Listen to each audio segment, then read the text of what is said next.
The wind had a name out here, a different one for each season, and this was the one that scraped bone. It came down from the northern ridges with nothing to stop it, not a single rise of consequence between the peaks and the small defiant square of her homestead. And it scoured the land clean of warmth, of sound, of pity. She worked against it, her body angled into the force of it as she reset the fence post, her movements sparing and certain, because any wasted motion was wasted heat, and heat was life. Her hands, wrapped in worn leather, were clumsy with cold but not with practice, the maul rising and falling in a rhythm that had become as natural as breathing over the years. A dull, heavy thud against the frozen earth that was the only sound for miles. Thud, thud, thud, a heartbeat for a world that had none. Behind her, the cabin was a smudge of gray against a gray sky, smoke a thin, unraveling thread from its stone chimney, the only sign of deliberate life in the vast, indifferent emptiness. Near the cabin, closer to the shelter of the low-slung porch, were three other signs, simpler and starker. 3 mounds of earth, each marked with a cross of weathered pine, the wood silvered by sun and scoured by that same wind. They were neat, the mounds, kept clear of the worst of the weeds in the summer and shielded by snowdrifts in the winter. She had dug them herself, one after the other, in the seasons of loss. The first had been for the fever that took her husband, a good man whose strength had been no match for a sickness that burned from the inside out. The second for the winter that followed, a brutal, endless thing that had claimed her boy before he'd seen his 7th spring. The third was for the hope that died with him, a quieter burial, but a burial all the same. 3 winters she had seen out alone since then, each one a testament to something she wouldn't have called strength. It was just continuing. It was the fence that needed mending, the wood that needed chopping, the silence that needed filling with the sound of work. The wind tore at the edges of her scarf, and she paused, leaning on the maul, her breath pluming white and vanishing instantly. She looked out over the flat, gray expanse of her land, the land that had taken everything and in return had given her only this, the hard, unyielding fact of her own survival. The work was never done. That was the mercy of it. That night, the cabin was a small pocket of warmth carved out of the immense cold. The fire in the hearth crackled and spat, casting long, dancing shadows that made the familiar space seem alive and strange. Alara sat at the rough-hewn table, cleaning the action of her rifle with an oiled rag, the metallic scent mixing with the smell of wood smoke and pine. Her motions were as practiced and economical as they were with the maul, a quiet ritual of maintenance that was about more than just the tool itself. It was a catechism of self-reliance, a reminder that out here, preservation was an act of constant, deliberate effort. The cabin held the ghosts of her family in its very timbers. She could feel them in the worn spot on the floor by the hearth, where her husband, John, used to sit, in the small chair tucked in the corner that had been Thomas's, a chair she could not bring herself to burn for firewood, no matter how cold the winter got. She did not speak to them, not anymore. The early grief had been a loud, howling thing, a conversation with the dead that filled the crushing silence, but time had weathered it down to a quiet companionship, a weight in the air that was as much a part of the cabin as the log walls. She had learned the language of this new life, a language of creaking wood and shifting snow, of the hawk's cry and the coyote's call. It was a language without words, and it suited her. Finishing with the rifle, she set it carefully back on its pegs above the mantelpiece, its dark wood gleaming in the firelight. She ran a hand over the stock, the smooth, cool feel of it, a familiar comfort. It had been John's, but it was hers now, just as the land was hers. The work was hers. The unending solitude was hers. She moved to the small window, wiping the condensation from the pane with the heel of her hand. Outside, the world was a void of black and white, the snow a pale ghostly blanket under a starless sky. The wind moaned around the eaves, a lonely sound for a lonely place. It was a life stripped down to the essentials: shelter, food, work, and the turning of the seasons. There was a kind of purity in it, a terrible clarity. She was not happy, nor was she unhappy. She simply was. A fact, like the stone foundation of the cabin or the unyielding frost in the ground. And as the 4th winter began to tighten its grip, she felt the familiar settling in her bones, the bracing for the long, quiet fight ahead. It was just another season to endure. She would endure it. Days later, the snow came in earnest, not as a gentle dusting, but as a thick, blinding curtain that swallowed the horizon and erased the world. It fell for 2 days without pause, piling in great, sculpted drifts against the cabin and the small barn, muffling all sound until the silence was a physical pressure against the ears. Alara spent the time indoors, mending harness leather, sorting seeds for a spring that felt a lifetime away, moving with a placid rhythm that kept the walls from closing in. On the third morning, she woke to a sudden, piercing quiet and a world remade in brilliant, aching white under a clean, cold sun. The storm had broken. She pulled on her heavy coat and boots, her breath fogging in the frigid air of the cabin, and stepped outside. The cold was shocking, a clean, sharp blade in her lungs. She squinted against the glare, her gaze sweeping the familiar landscape, now made alien and new by the deep snow. And then she saw it, a dark shape, half buried in a drift near the creek bed at the edge of her property, a place where the wind scoured the snow down to a shallower layer. It was just a smudge of black against the vast, unbroken white, something that did not belong. It was not a rock, and it was too large for a coyote. She stood perfectly still, her hand resting on the heavy knife sheathed at her belt. Out here, anything new was a potential threat. The stillness held for a long minute. Then she moved, her steps deliberate as she fetched the rifle from its pegs. She did not rush. She loaded it with the same calm precision she used for everything else, her mind clear and cold as the air around her. She walked toward the shape, her boots sinking deep into the powder, the rifle held low and ready. As she drew closer, the shape resolved itself. It was a man, face down in the snow, one arm flung out as if reaching for something. A horse stood nearby, a gaunt, dark beast, its head low, reins tangled around a skeletal sagebrush. The horse was shivering, coated in ice, but it was alive. The man was not moving. Alara stopped 20 feet away, raising the rifle to her shoulder, the sight aligning on the still form. He could be dead. He could be playing dead. She had heard stories of outlaws using such tricks. She waited, watching for any sign of breath, any twitch of movement.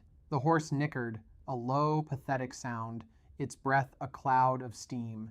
There was nothing from the man. Slowly she circled, keeping her distance, her eyes scanning the snow around him for tracks, for any sign of others. There were none.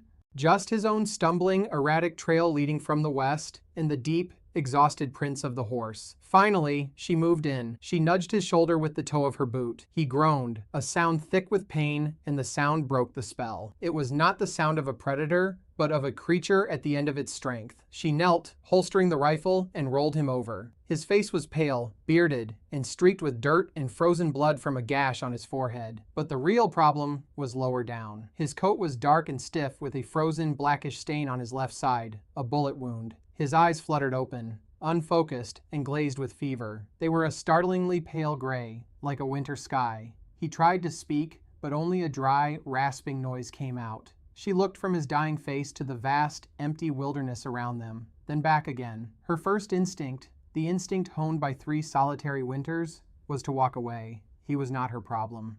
He was a danger, a complication, a drain on resources she could barely afford for herself. Leaving him was the sensible thing to do, the safe thing. She stood up, her jaw tight, and took a step back toward the cabin. The horse watched her, its dark eyes full of a dumb, pleading misery. The man shivered violently, a tremor that shook his whole body, and let out another low moan. Alara stopped. She looked at the 3 crosses near her cabin. She had been helpless to stop the fever, helpless to stop the cold.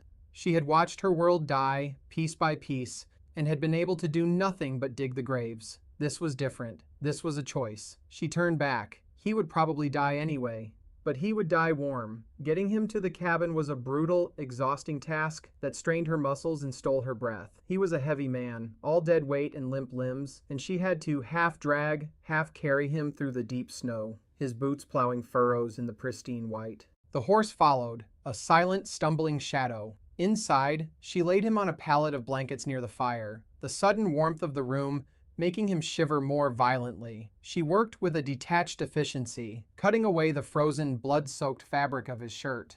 The wound was ugly, inflamed and angry-looking, the flesh around it a bruised purple. It was old, at least a day, maybe 2. That he was still alive was a miracle or a testament to a stubborn constitution. She cleaned it as best she could with hot water and whiskey. the man hissing through his teeth but too weak to fight her. She probed the wound with the tip of a sterilized knife, her touch surprisingly gentle for hands so calloused by hard labor. The bullet was lodged deep against a rib. Getting it out would be a bloody, uncertain business, and there was a good chance the shock would kill him. She hesitated, the knife in her hand, looking down at the stranger's face, now slack with unconsciousness. His breathing was shallow, ragged. He was already dying. She could make him comfortable, give him water, and let nature take its course. It would be the easier way. It would be kind. But it was not in her to simply watch something die. If there was a chance, however slim, to fight. She took a deep breath, the scent of antiseptic whiskey sharp in her nostrils, and began to cut. The next few hours were a blur of hot water, bloody rags, and the man's intermittent, pain-drenched groans. She worked by the flickering firelight, her focus narrowed to the small, grim task at hand, her face set in a mask of concentration. She finally extracted the flattened piece of lead with a sickening grating sound, dropping it with a clink into a metal basin. She stitched the wound closed with a needle, and thread meant for mending canvas. Her stitches small and neat, then packed it with a poultice of yarrow and bound it tightly with clean linen. When she was done, she slumped back on her heels, sweat beading on her forehead, despite the chill in the room. The man's fever was raging, his skin hot and dry to the touch. She spent the rest of the day and the long night forcing sips of willow bark tea and cool water between his cracked lips, changing his bandages, and feeding the fire. She tended to his horse, leading the grateful animal into the small barn, rubbing it down and giving it a mash of oats and warm water. Through it all, she moved in a state of heightened awareness, the rifle always within reach. He was a gunslinger. The worn, custom-holstered pistol she'd removed from his belt and placed on the high mantel was proof enough of that. He was a man who lived by violence, and she had brought that violence into her home. As she sat in the pre-dawn quiet, watching the unsteady rise and fall of his chest, she felt a flicker of fear, a feeling she had not truly felt in years. It was not the fear of the wilderness, of the cold, or of starvation. That was a familiar, manageable dread. This was a fear of the unknown, of the unpredictable world of men she had left so far behind. She had broken the seal on her solitude. She did not know if she had saved a man or invited her own destruction. His name was Silas. He offered it a week later, his voice a dry rasp, his pale eyes clear for the first time. He watched her from the pallet, his gaze missing nothing as she moved about the cabin, her routine unchanged by his presence. He did not say, "Thank you." He did not ask how he had come to be there. He just watched, a silent, assessing stillness in him that was more unnerving than any question. Alara, in turn, offered him broth and water, but no conversation.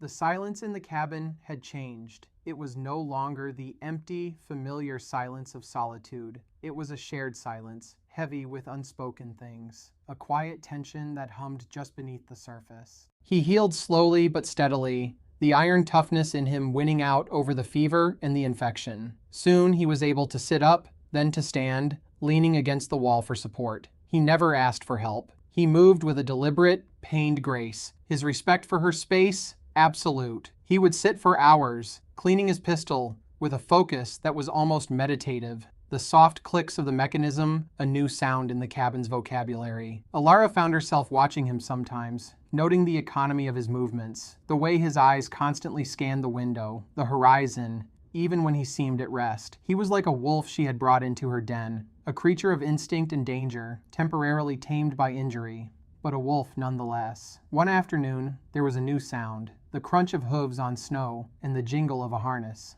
Alara froze, her hand going to the knife at her belt. Silas, sitting by the fire, went utterly still, his own hand drifting toward the pistol that now lay on the small table beside him. They looked at each other, a shared, instant understanding passing between them. Trouble. Alara moved to the window, peering through a small gap in the curtains. A buckboard was pulling up, a well-fed man in a thick woolen coat holding the reins. Two other men, rougher looking, sat on horseback behind him. She knew the man in the coat, Fletcher. He owned the big ranch to the east and had been buying up smaller homesteads for years, his methods ranging from fair offers to quiet, persistent pressure that always seemed to end with discouraged families selling for a fraction of their land's worth. He had approached her once before, the summer after John died. She had refused him then. She had not seen him since. "Stay down," she said, her voice low. It was the first command she had given him. Silas didn't argue. He simply sank back into the shadows of his corner, melting from view. Alara took a breath, smoothed her apron, and opened the door before Fletcher could knock. The wind was sharp, and she held the doorframe, making it clear he was not invited in. "Mr. Fletcher," she said, her tone flat, devoid of warmth or welcome. Fletcher smiled, a practiced, oily thing that didn't reach his cold eyes. "Mrs. Cole, a hard winter." It was not a question. "They're all hard," she replied. "Just wanted to stop by, see if you were managing," he said, his eyes flicking past her, trying to see into the dim interior of the cabin. "I'm managing." Of course, a resilient woman." He let the compliment hang in the air. "Still, it's a lot of land for one person to work. I'm renewing my offer from before. A generous offer, considering the circumstances. Enough to get you a nice, comfortable place in town. No more of this hardship." He gestured at the stark landscape as if it were an affliction. His gaze lingered for a moment on the three crosses. "The town has its own hardships," she said, her voice quiet but firm. "This is my home." Fletcher's smile tightened at the edges. "Home is a place you can hold on to, Mrs. Cole. This land, it requires more than one pair of hands. Sooner or later, it will break you, or something else will." His eyes, cold and dark, met hers. It was a threat, wrapped in the language of concern. "I'll take my chances." He stared at her for a long moment, his mask of civility slipping. He saw the rifle on the wall behind her. He saw the unyielding set of her jaw. His gaze dropped to the ground, and he noticed the tracks of the second horse leading to the barn. Tracks his men had surely already pointed out to him. A flicker of something new. Calculation, suspicion, crossed his face. "You're not alone out here after all," he said, his voice softer now, more dangerous. "Seems you've taken in a stray." "My business is my own," Alara said. The cold was beginning to seep into her bones. Fletcher gave a short, humorless laugh. He gathered his reins.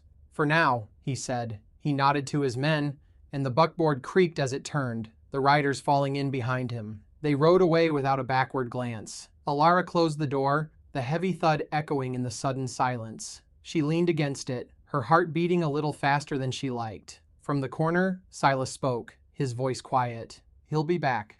She didn't need to turn to know he was right. She had not just refused an offer, she had issued a challenge. And Fletcher was not a man who walked away from a challenge. The fourth winter had brought more than just snow. It had brought a new kind of cold, one that came from men. Weeks later, Alara made the trip to town for supplies. It was a full day's journey, and she hated leaving the homestead, hated the feeling of exposure, but salt and flour were necessities, and her stocks were low. She rode the sturdy mare, leading Silas's dark gelding behind her. He had insisted she take it. "He's faster if you have need of it," was all he'd said. Silas himself was still not fit for a long ride, though he was now moving without a limp, his strength returning with a speed that surprised her. He had watched her prepare to leave, his face unreadable, and had checked the cinch on her saddle himself, his hands sure and competent. A silent transfer of trust. The town of Redemption was little more than a single dusty street lined with false-fronted buildings, a place that felt temporary, as if it could be packed up and moved at a moment's notice. As she tied the horses to the hitching post outside the general store, she felt the familiar weight of eyes on her. The townspeople watched her with a mixture of pity and morbid curiosity. The widow from the plains, the woman who was too stubborn to know when she was beaten. Mr. Henderson, the store owner, was polite enough as he measured out her flour and salt, but his questions were tinged with a weary concern. "Fletcher's been buying up all the parcels out your way, Alara," he said, not meeting her eye as he tied the string on a sack of beans. "The Miller place went last month." "I heard," she said. "He pays a fair price," Henderson added, a little too quickly. "More than fair, some say." He was warning her. He was telling her to take the money, to give up, to do what everyone else had done. He was telling her that no one here would help her. She paid for her goods, her face a stoic mask. She loaded the sacks onto the gelding, her movements efficient, ignoring the whispers of the women clustered by the dressmaker's shop, ignoring the hard looks from two men drinking on the saloon porch, men she recognized as Fletcher's hands. They watched her, their expressions smug and knowing. They were waiting for her to break.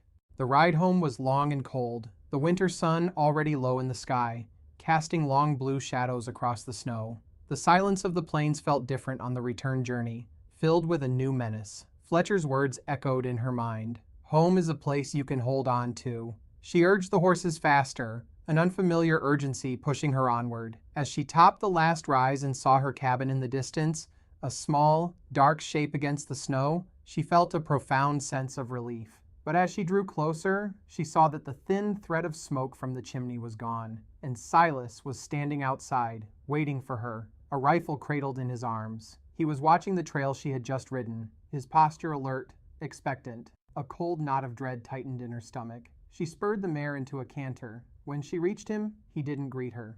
He just nodded toward the small barn. "They came while you were gone."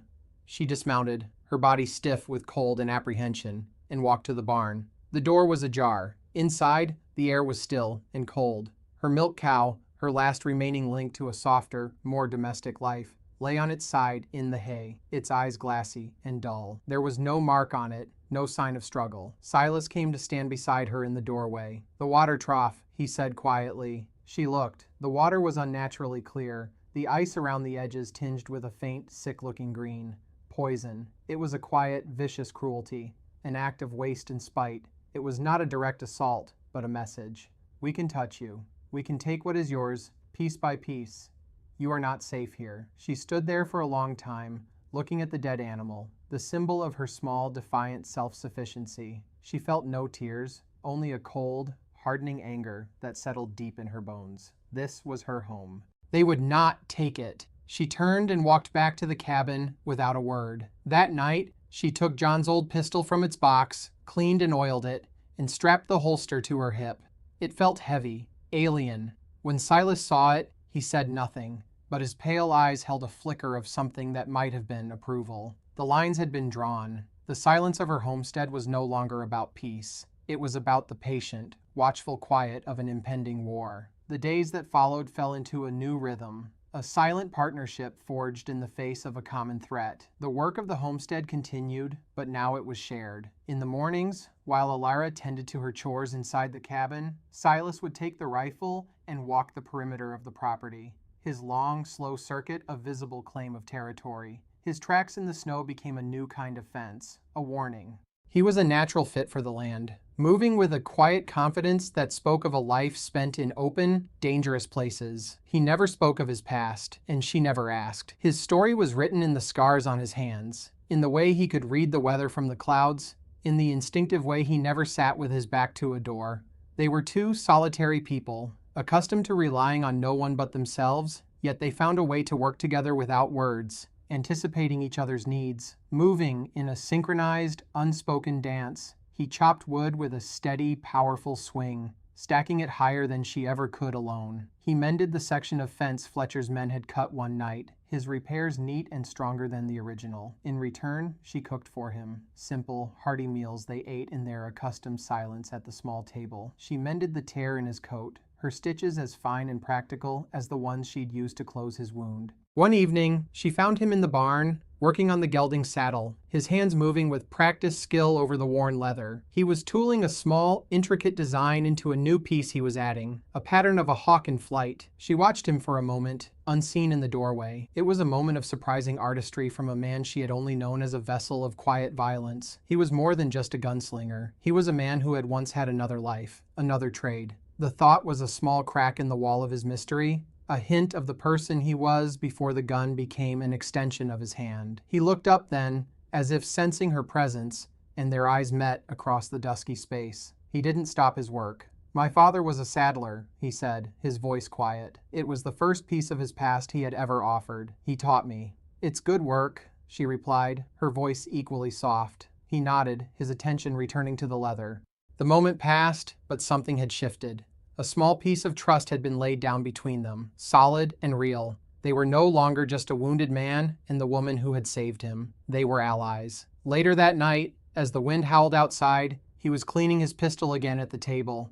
Alara was kneading bread, her hands dusted with flour. The rhythmic thump and scrape of her work was a comforting, domestic sound against the wildness of the storm. "He'll use the storm as cover," Silas said, not looking up from his task. "He thinks we'll be huddled inside, not watching." She paused her kneading, her gaze going to the window, where the snow was now a thick, swirling vortex. "When? Tonight, or tomorrow morning, just before dawn?" He spoke with absolute certainty. He slid a cartridge into the cylinder, the click loud in the quiet room.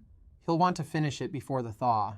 She finished her kneading, shaped the loaf, and placed it in a pan near the hearth to rise. She moved to the mantel and took down her rifle, checking the load. Her hands were steady. She was afraid, but it was a cold, clear fear now, not a panicked one. She was not alone. She looked at Silas, his face illuminated by the firelight, his expression calm and focused. He was a dangerous man, a man forged by violence. But tonight, in her small, isolated cabin, with a storm raging outside and a greater storm about to break upon them, his presence was the only comfort she had. She had buried 3 winters alone. She would not face this 4th one the same way. The storm was a living thing, a feral beast that threw itself against the small cabin, its claws of wind tearing at the roof, its voice a constant, deafening roar. Snow piled in drifts that buried the windows on the north side, plunging the interior into a perpetual, fire-lit twilight. Inside, the world had shrunk to the 4 log walls, to the small circle of warmth cast by the hearth. The air was thick with a waiting silence, a tension that was a counterpoint to the chaos outside. Alara and Silas did not sleep. They sat, he in his chair by the table, his pistol cleaned, loaded, and resting on the wood before him. She on a stool by the fire, her rifle across her lap. They did not speak. There was nothing left to say. Every possibility had been considered and discarded in the quiet, shared glances between them. They both knew this was not a fight that could be won with words or warnings. Fletcher was coming to take the land, and he would not be turned away by a locked door or a stubborn woman. He would come with force, believing his numbers and the cover of the storm gave him the advantage. He was coming to erase her, to wipe this small, defiant homestead off his map. Alara ran a thumb over the smooth stock of her rifle. It felt solid, real. In her mind, she saw John's face, then Thomas's. She saw their graves, which would be invisible now, buried under the deep snow. She was not just defending a piece of land, a collection of buildings. She was defending their memory, their final resting place. She was defending the only thing she had left. Hours passed. The storm raged, slackened, then raged again. Sometime after midnight, the wind died down to a low, mournful moan. The sudden drop in sound was more jarring than the noise had been. It was in this new, heavy quiet that they heard it. A faint, muffled crunch of snow. Then another. Silas was on his feet instantly, moving with a silent, fluid grace that belied the wound he had carried. He blew out the main lamp, leaving only the dull, flickering glow of the fire. He moved to the window, pressing himself flat against the wall, and peered out through the smallest of gaps. Alara remained by the hearth, her own body tense, her knuckles white where she gripped the rifle. 4 of them, he whispered, his voice barely audible. Fletcher and 3 others, on foot. They left their horses back in the trees.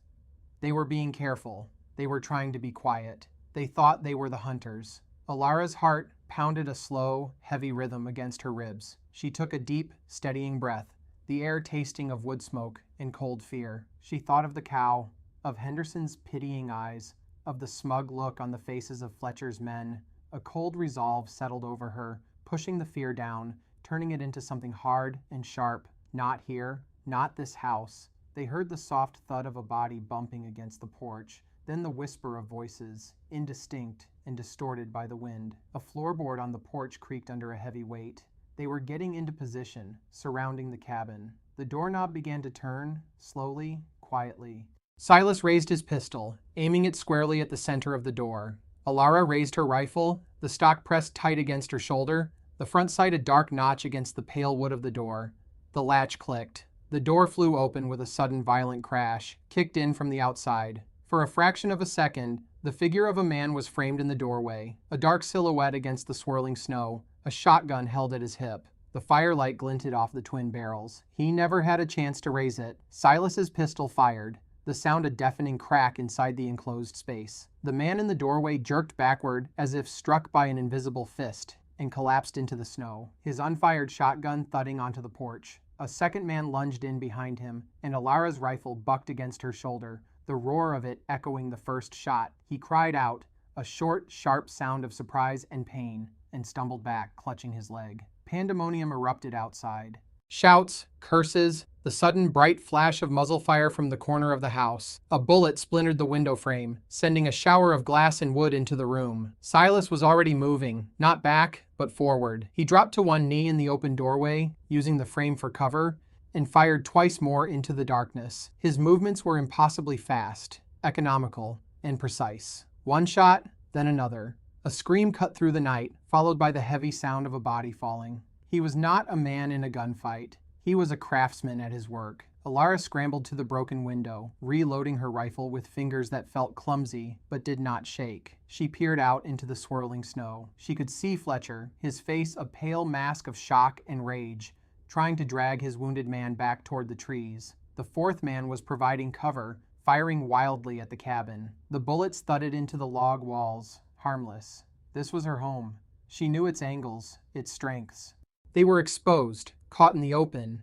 She rested the rifle barrel on the shattered windowsill, took a breath to steady her aim, just as John had taught her, and squeezed the trigger. She wasn't aiming for the man, but for the snow just in front of his feet. The shot kicked up a spray of ice and dirt. He yelped and dove for cover. Fletcher let go of his man and scrambled back, his face a picture of disbelief. He had expected a terrified widow. He had found a fortress. "Cole!" he screamed, his voice thin against the wind. This isn't over, but it was. He and his remaining man dragged the wounded one away, their retreat hasty and panicked. They disappeared into the trees, leaving their dead behind. Silence fell, broken only by the whistling of the wind and the soft crackle of the fire. The whole exchange had lasted less than a minute. Alara lowered her rifle, the smell of gunpowder sharp and acrid in the air. Silas rose slowly from the doorway, his pistol held low. He looked at her, his pale eyes searching her face in the dim light. He was looking for shock, for horror, for the fragility he might have expected. He found none. Her expression was grim, but it was steady. "It's over," she said, her voice quiet but firm. He nodded slowly. For tonight. They stood there for a moment in the wreckage of the doorway, the cold wind sweeping into the room, the body of a dead man lying just a few feet away. They had held the line. They had defended the small pocket of the world that was theirs. The cost was a broken door, a shattered window, and a violence that would now forever be a part of the cabin's memory. Alara looked out at the snow, at the darkness that had swallowed her enemies. She felt a profound, bone-deep weariness, but underneath it, something else, a grim satisfaction. She had not bent, she had not broken. They did not speak of what had happened. There was no need. The events of the night hung in the air between them, a shared and terrible knowledge. Before the sun was fully up, Silas dragged the body away from the house, taking it out beyond the fence line and leaving it for the wilderness to claim. It was a stark, brutal piece of housekeeping, performed with the same dispassion he brought to any other chore. Alara watched him from the doorway, then turned and began methodically sweeping up the broken glass. When he returned, she had a pot of coffee brewing on the fire. They drank it standing, the broken door letting in the gray morning light and the biting cold. By midday, Silas was at work, skillfully patching the door with boards from the barn. Alara replaced the broken window pane with a piece of oiled canvas, a temporary fix that would hold until she could get to town for real glass. They moved around each other, their silence no longer tense, but companionable. The silence of two people who had been through a crucible and emerged on the other side. They had seen the worst in each other, her capacity for cold resolve, his for lethal violence, and had not flinched. The threat was gone. They both knew Fletcher would not be back. He had misjudged her, and he had paid a price in men and, more importantly, in reputation. A man like Fletcher, ruled by the illusion of invincibility. Silas had shattered that illusion with 2 bullets. News would travel. Fletcher's power was broken. Weeks later, as the first signs of a thaw began to soften the edges of the snowdrifts, Silas packed his saddlebags. He moved with the same quiet deliberation as always, but Alara felt a hollowness opening in her chest. She had known this day would come. He was a drifter, a man of the trail. He was not a man who put down roots. He finished rolling his bedroll and turned to face her. His wound was fully healed, leaving only a puckered scar on his side. He looked stronger, healthier than the man who had collapsed in the snow. He looked like himself again. "I'm grateful," he said. It was the closest he had ever come to saying thank you. "You have a place here," she replied, her voice even. She would not ask him to stay. Her pride wouldn't allow it, and his nature wouldn't abide it. But the offer had to be made. It was a debt of honor. He looked around the small cabin, his gaze lingering on the rifle above the mantel, the neat stack of firewood, the the simple, solid reality of the life she had built. He looked out the doorway at the 3 crosses on the small rise. "Some of us don't get a place," he said, his voice soft. He shouldered his bedroll, picked up his saddle, and walked out to the barn without another word. Alara watched from the doorway as he saddled the dark gelding. She did not move, did not speak. She just watched. He mounted the horse, its strength and energy a stark contrast to the half-dead creature she had found weeks ago. He looked back at her one last time, a long, unreadable look. He raised a hand, not in a wave, but in a small, final gesture of acknowledgement. Then he turned the horse west and rode away, not looking back. He grew smaller and smaller, a dark speck against the vast, melting landscape, until he was gone. The silence he left behind was different. It was the original silence of her solitude, the one she had known for 3 years. But it felt heavier now, emptier. The cabin, which had once felt sufficient, now felt too large. She stood in the doorway until the cold forced her back inside. The 4th winter was over. She had survived. But for the first time in a very long time, she felt well and truly alone. Spring came, and with it, the hard, relentless work of rebirth. Alara plowed the small field, her muscles aching with the familiar strain, and planted the seed she had so carefully saved. The land was greening, the creek running full and clear with meltwater. The world was coming alive again, and she moved with it, her days governed by the sun and the soil.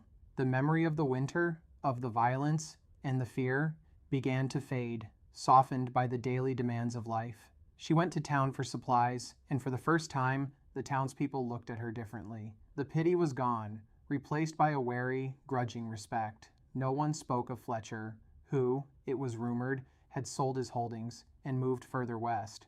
No one mentioned the gunfight, but they knew. In the silent, unforgiving calculus of the frontier, she had held her ground. She was no longer just the widow. She was the woman who had survived. One afternoon, as she was weeding the new sprouts in her garden, she saw a rider approaching. It was not a fast approach, but a slow, steady walk. Her hand instinctively went to the pistol she now wore whenever she worked outside. As the rider drew closer, she recognized the horse first. The dark gelding, its gait unmistakable, and then the man. It was Silas. He stopped at her fence line, not entering, and dismounted. He looked different. He was clean-shaven, and he wore a simple work shirt and trousers, not the worn gear of a gunslinger. He had another horse with him, a pack mule laden with supplies. He stood by the fence, waiting. Alara walked slowly toward him, wiping the dirt from her hands onto her apron. Her heart was a confused, unsteady thing in her chest. She stopped on her side of the fence. They looked at each other for a long moment. The silence stretched, filled with the hum of insects and the warmth of the spring sun. "I went to see my father's grave," he said finally, his voice quiet. It had been a long time. She nodded, saying nothing, letting him speak. "He was a good man. He tried to teach me a trade, a way to build things, not break them." He looked down at his hands, then back up at her. "I got tired of breaking things." He gestured with his head toward the pack mule. "I brought some tools, and glass for your window." He met her eyes, his own pale gaze steady and clear. There was no question in it, only a statement, a quiet declaration of intent. He was not asking for a home. He was offering to help build one. Alara looked at his face, at the lines of weariness and hope etched there. She looked at her land, green and promising. She looked at the 3 crosses on the hill, silent sentinels of her past. And then she looked at the 4th space beside them, a space she had always assumed would one day be her own. Perhaps it was not meant for an ending, but for a beginning. She reached out and unlatched the gate. It swung open with a soft creak, and as the sun began to set, casting long, warm shadows across the homestead, he led his horses through. And so, here at the end of our story, we leave them. Not with a grand declaration or a promise of happiness, but with the quiet, hopeful image of an open gate. We see 2 people, forged in the lonely fires of hardship, finding not a passionate romance, but something perhaps more rare and more durable, a partnership, a shared piece of ground, a quiet understanding that the work of survival is lighter when it is not done alone. Sometimes, the greatest act of courage isn't the fight you win, but the choice to let someone in after the walls have been built so high. It's the decision to trust that a helping hand is just that, and not something that will take from you. We tell these stories not just to remember a time of hardship and grit, but to remind ourselves of the quiet strength that resides in the human heart. The strength to endure, to rebuild, and to find family in the most unexpected of places. Thank you for spending this time with us. If this story of resilience and quiet dignity resonated with you, we hope you'll consider liking this video and subscribing to our channel. And we'd love to read your thoughts in the comments below. What does the word home truly mean to you? Until next time, be well, and remember the quiet strength in your own story.